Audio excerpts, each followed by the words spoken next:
जय श्री कृष्णा दोस्तों, आप सभी का हमारे चैनल पर स्वागत है। आज हम आपके लिए योगिनी एकादशी की व्रत कथा लेकर आए हैं। योगिनी एकादशी तिथि 1 जुलाई को सुबह 10:12 शुरू होगी और इसका समापन अगले दिन 2 जुलाई को सुबह 9:23 पर होगा। उदय तिथि के उपलक्ष्य में एकादशी व्रत 2 जुलाई को ही रखा जाएगा। हिंदू पंचांग के अनुसार प्रतिवर्ष आषाढ़ कृष्ण एकादशी तिथि के दिन योगिनी एकादशी व्रत रखा जाता है। आइए जानें एकादशी का महत्व एवं पौराणिक कथा। धर्मराज युधिष्ठिर कहने लगे कि हे भगवान, मैंने ज्येष्ठ शुक्ल एकादशी के व्रत का महात्म सुना। अब कृपया आषाढ़ कृष्ण एकादशी की कथा सुनाइए। इसका नाम क्या है, महात्म क्या है और यह भी बताइए। दोस्तों, इस कथा को सुनने से पहले हमारे चैनल को लाइक, शेयर एंड सब्सक्राइब अवश्य कर दें। श्री कृष्ण कहने लगे कि हे राजन, आषाढ़ कृष्ण एकादशी का नाम योगिनी है। इसके व्रत से समस्त पाप नष्ट हो जाते हैं। यह इस लोक में भोग और परलोक में मुक्ति देने वाला है। यह तीनों लोकों में प्रसिद्ध है। मैं तुमसे पुराणों में वर्णन की हुई कथा कहता हूँ, ध्यानपूर्वक सुनो। योगिनी एकादशी व्रत कथा। स्वर्ग धाम की अलकापुरी नामक नगरी में कुबेर नाम का एक राजा रहता था। वह शिव भक्त था और प्रतिदिन शिव की पूजा किया करता था। हेम नाम का एक माली पूजन के लिए उसके यहाँ फूल लाया करता था। हेम की विशालाक्षी नाम की सुंदर स्त्री थी। एक दिन वह मानसरोवर से पुष्प तो ले आया, लेकिन कामासक्त होने के कारण वह अपनी स्त्री से हास्य विनोद तथा रमण करने लगा। इधर राजा उसकी दोपहर तक राह देखता रहा। अंत में राजा कुबेर ने सेवकों को आज्ञा दी कि तुम लोग जाकर माली के न आने का कारण पता करो, क्योंकि वह अभी तक पुष्प लेकर नहीं आया। सेवकों ने कहा कि महाराज, वह पापी अति कामी है, अपनी स्त्री के साथ हास्य विनोद तथा रमण कर रहा होगा। यह सुनकर कुबेर ने क्रोधित होकर उसे बुलाया।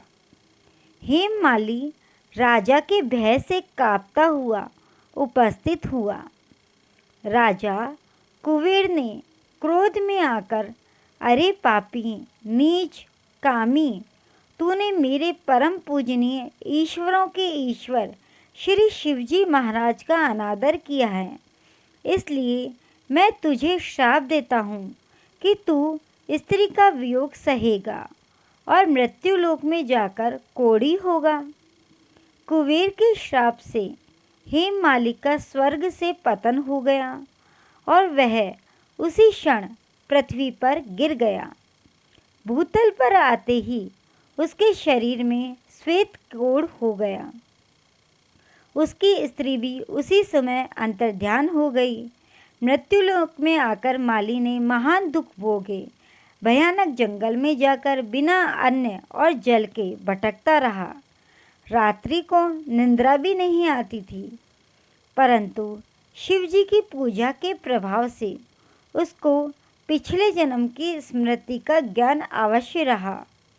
घूमते घूमते एक दिन वह मार्कंडेय ऋषि के आश्रम में पहुंच गया, जो ब्रह्मा से भी अधिक वृद्ध थे और जिनका आश्रम ब्रह्मा की सभा के समान लगता था। हेममाली वहां जाकर उनके पैरों में पड़ गया। उसे देखकर मार्कंडेय ऋषि बोले, तुमने ऐसा कौन सा पाप किया है जिसके प्रभाव से यह हालत हो गई। हेममाली ने सारा वृत्तांत कह सुनाया।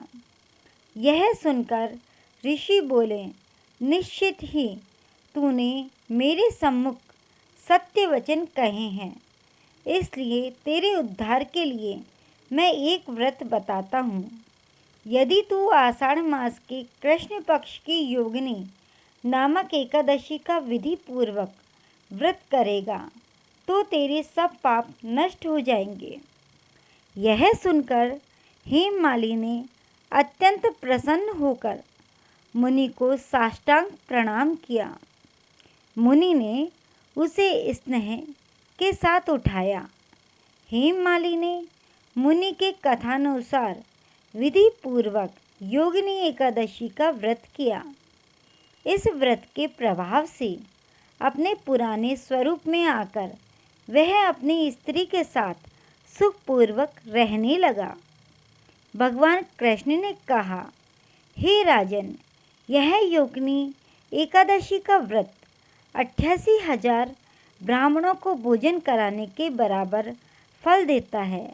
इसके व्रत से समस्त पाप दूर हो जाते हैं और अंत में स्वर्ग की प्राप्ति होती है। यह थी एकादशी की व्रत कथा। अब आइए जानते हैं आषाढ़ कृष्ण एकादशी व्रत के नियम। आषाढ़ मास में योगिनी एकादशी का महत्व तीनों लोक में प्रसिद्ध है। यह एकादशी आषाढ़ कृष्ण 11 के दिन मनाई जाती है। अगर आप भी किसी श्राप से ग्रसित हैं तो उससे मुक्ति पाने के लिए यह दिन बहुत खास है।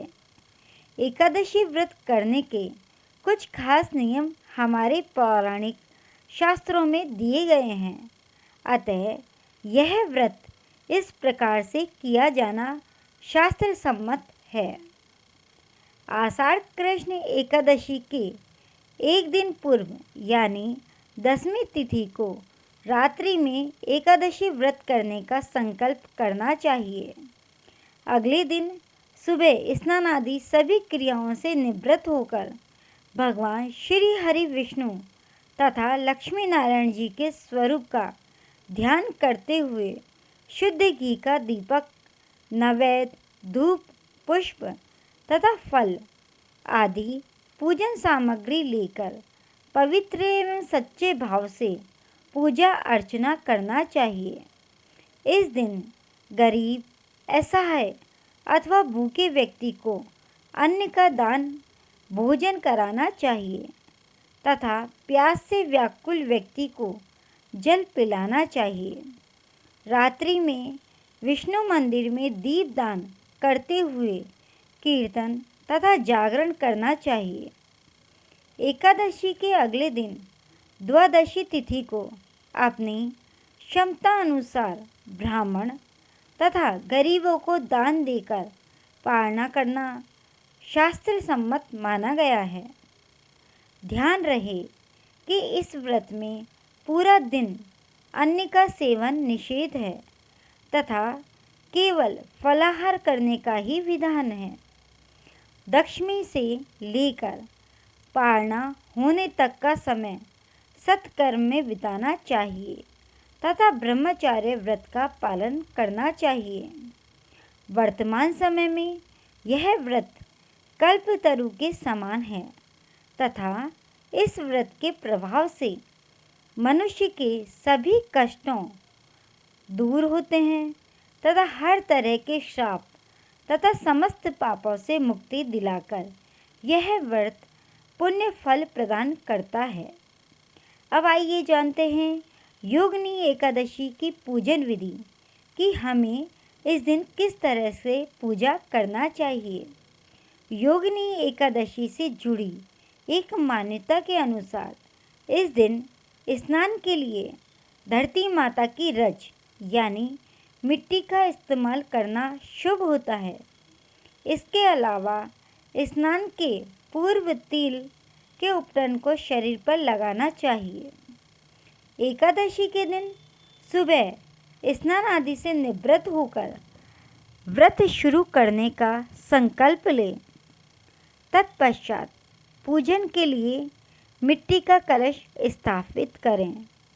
उस कलश में पानी, अक्षत और मुद्रा रखकर उसके ऊपर एक दिया रखें तथा उसमें चावल डालें। अब उस दिए पर भगवान विष्णु की प्रतिमा स्थापित करें। ध्यान रखें कि पीतल की प्रतिमा हो तो अति उत्तम है। प्रतिमा को रोली अथवा सिंदूर का टीका लगाकर अक्षत चढ़ाएं। अक्षत चढ़ाने के बाद कलश के सामने शुद्ध देसी घी का दीपक प्रज्वलित करें। अब तुलसी पत्ते और फूल चढ़ाएं, क्योंकि भगवान विष्णु को तुलसी दल अति प्रिय है, इसलिए तुलसी दल हमें चढ़ाने चाहिए। फिर फल का प्रसाद चढ़ाकर भगवान श्री विष्णु का विधि विधान से पूजन करें। फिर एकादशी की कथा का श्रवण करें या उसे पढ़ें। यह अवश्य करना चाहिए। अगर आप यह नहीं कर सकते हैं तो किसी भी मंदिर में, जैसे गिरिराज जी के मंदिर में या अपने घर के लड्डू गोपाल का इस विधि से पूजन कर सकते हैं और मंदिर में भी जाकर पूजन करके उसका फल प्राप्त कर सकते हैं। और अंत में कथा का श्रवण करके पूरे दिन श्री कृष्ण का जाप करना चाहिए। जय श्री कृष्ण दोस्तों।